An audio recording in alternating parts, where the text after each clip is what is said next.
Okay, just a little warning before I start to anyone who enjoyed this movie.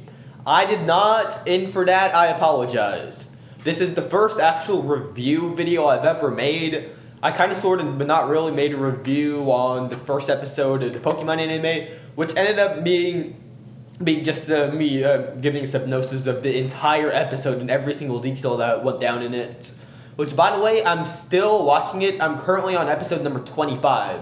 I still really like it, but my brother doesn't for some reason. And speaking of my brother, it was not my decision to watch this movie.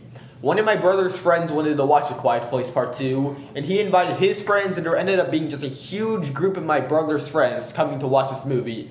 And my parents made me chaperone them because they're still all 6th graders, and I was the only person who actually met the requirements for a PG-13 rating. Now, back in November, I had to chaperone them to watch the movie 11 Monsters, which, by the way, is a movie that I actually enjoyed. And now, let me tell you, I have never seen A Quiet Place Part 1, so I had no idea what to expect. I knew it went into horror genre, so it probably had something to do with monsters, so I expected the movie to be kind of like that. But it wasn't, or at least not entertainment-wise.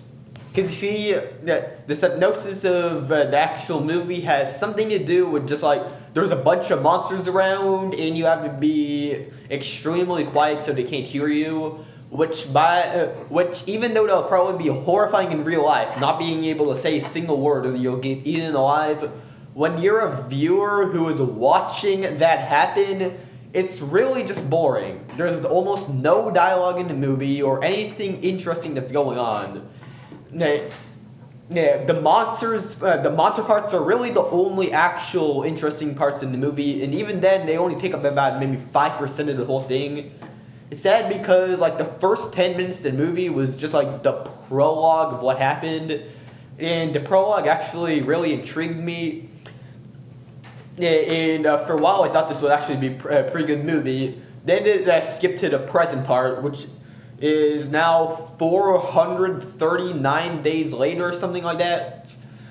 The only context the movie gives is the prologue. It doesn't give any context to what happened in between, which just makes it dumb because when you're a person who never watched the first movie, you have no idea what the heck is supposed to be going on. We start with something like the family just staring at a burning barn for some reason. They never say, because they never say why the barn's burning, and really they don't say anything at all. Because the entire beginning of the movie is just them walking and doing like almost absolutely nothing, and then just heading to some sort of bunker and continuing to do absolutely nothing. And the whole movie, like the first part of the movie was just completely boring. The only actual interesting part, non-monster related, is when this one dude gets his foot caught in a bear trap and he starts screaming. But other than that, it was really just not interesting at all.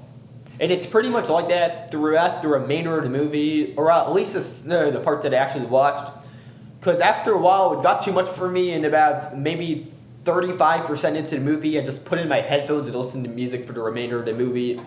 Yeah, because really, I could not get into it at all.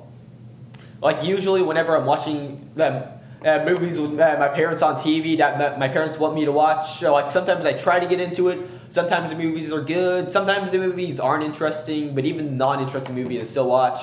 This movie I didn't bother watching at all. And yes, I'm sorry about that. Now, one of the weirdest parts about this movie is after all that, I looked the movie up, and apparently almost all the reviews for the movie are actually positive. Well, these reviews are probably coming from people who actually watched the first movie, so they probably liked it more than I did. Yeah, that's probably the worst part. I forgot if I mentioned this before, but the worst part of the movie, not watching the first movie, is that you have no idea what's supposed to be going on. I think I already said that before. This movie has like a 91% on Rotten Tomatoes, which makes no sense either. Now wait, hold up, I'm just gonna turn on some lights. So yeah, this movie was just 90 minutes wasted from my life. Another very weird thing about this movie is that John Krasinski actually starred in this movie, who is the person who played Jim from The Office. So if we have the actor for Jim from The Office, you'd expect there to be some interesting gags and stuff in the movie.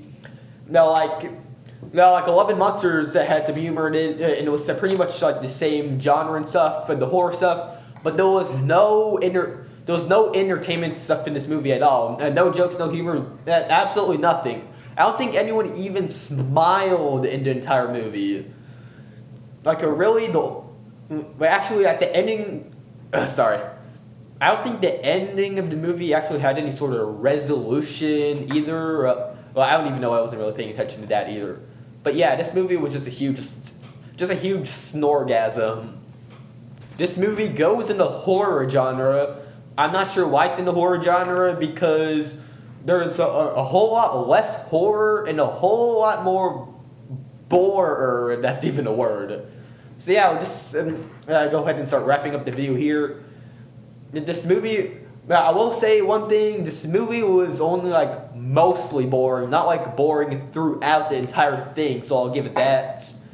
And even though this movie was really boring, it wasn't like stupid or annoying like some other stuff I watched.